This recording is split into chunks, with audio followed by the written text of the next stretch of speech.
Olá! Outro tema que a gente aborda, né, que está nesse livro que é muito importante, é o equilíbrio entre benefício e fardo. Ele fala, nunca organize o que você pode descartar.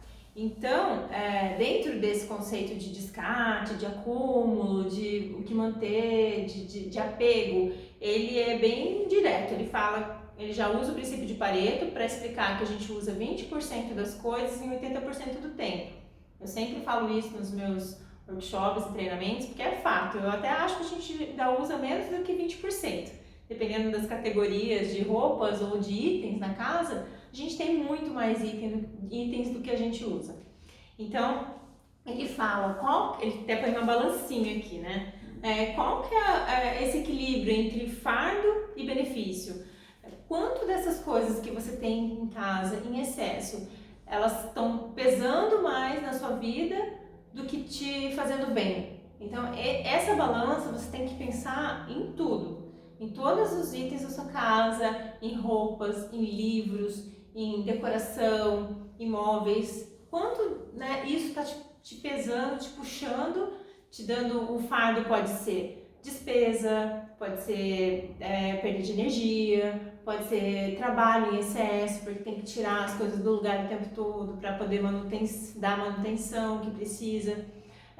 Esquecer os documentos, porque está muito bagunçado, aquilo não faz sentido, então está sendo um fardo para você.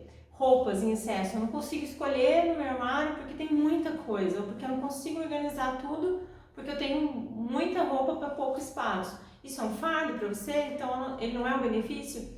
Já o benefício você vai avaliar, não, eu tenho roupas que eu uso, tenho roupas que faz sentido para mim, eu tenho utensílios que eu uso, que eu tenho prazer em colocar à mesa, jogos de jantar que eu não guardo só para as visitas, que eu ponho à mesa, taças que eu uso, móveis da casa que não estão ali só empoeirando, eu uso, eu fico em todos os ambientes da casa, eu aproveito aquele espaço. Ele até conta uma história que eu acho muito bonitinha, que ele tinha um living room, né, uma entre-sala na casa dele, e ele tinha uma TV ali que ninguém assistia, porque tinha uma sala de TV, americano adora TVs em vários cômodos, né, e hoje em dia tem às vezes mais TVs do que pessoas na casa, nada contra, né, e ele tirou a TV desse living room, dessa salinha. E aí quando ele tirou essa TV, ele fez um espacinho com poltronas e ficou algo aconchegante logo na sala, né, da casa dele, do lado da sala principal. E um dia ele encontrou a filha lá conversando com a irmã e contando alguma coisa, uma peculiaridade do dia dela, e as duas conversando como grandes amigas.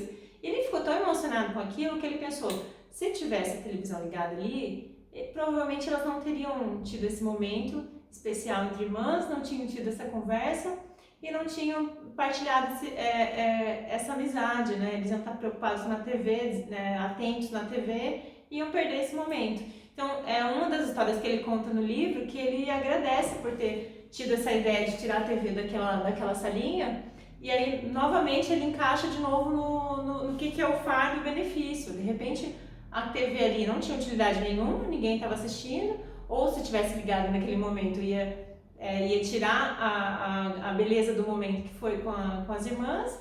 Então ele pensou, não, foi um benefício, não foi um fardo, estava sendo um fardo e depois que ele tirou virou um benefício. Então avalie na sua casa o que está às vezes pesando na sua casa. Às vezes tem gente que fala, eu me sinto cansado, eu me sinto pesada, porque o ambiente está um pouco carregado.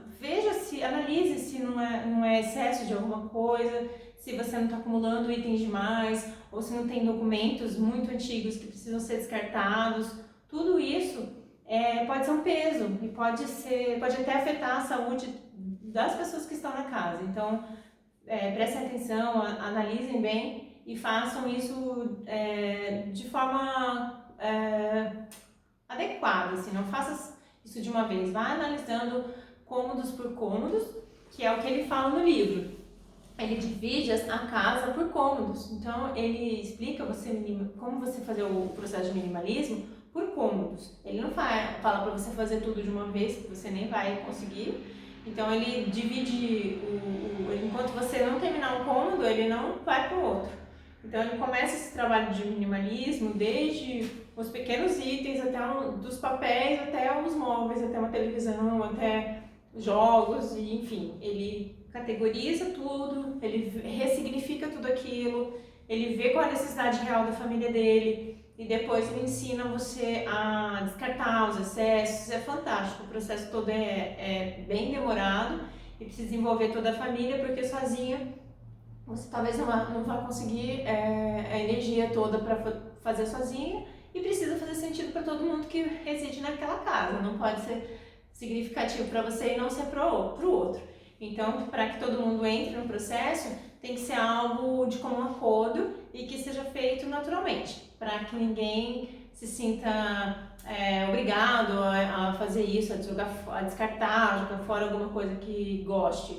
Então, no processo de minimalismo dentro de uma casa, ele é muito maior, ele é um processo bem longo. Acho que ele demorou anos até ele mudar de uma casa grande para uma casa menor, que hoje ele tem mais qualidade de vida, ele viaja mais, ele tinha muito espaço. E o filho dele ainda pergunta: pai, por que a gente tinha uma casa tão grande? Então, o filho, que cresceu no meio desse processo, entendeu muito mais rápido, porque ele foi sentindo a diferença que a família toda foi fazendo dentro dessa rotina e foi entendendo as etapas. Não foi algo obrigado, nem algo muito radical, tem que ser algo que faça sentido e que respeite a individualidade de cada um da casa.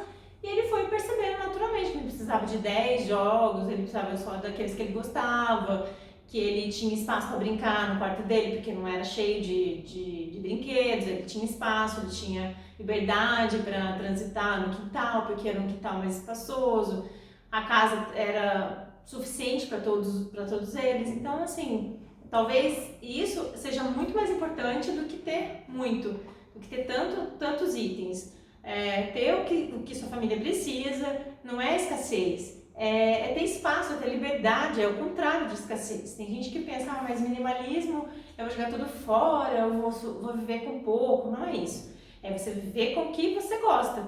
Tem gente que até brinca e fala assim, minimalista pode ser um cara que tem um carro grande importado, bom, que ele goste, do que ter 3 carros populares. Talvez o minimalismo seja isso, você ter um carro só em vez de 3.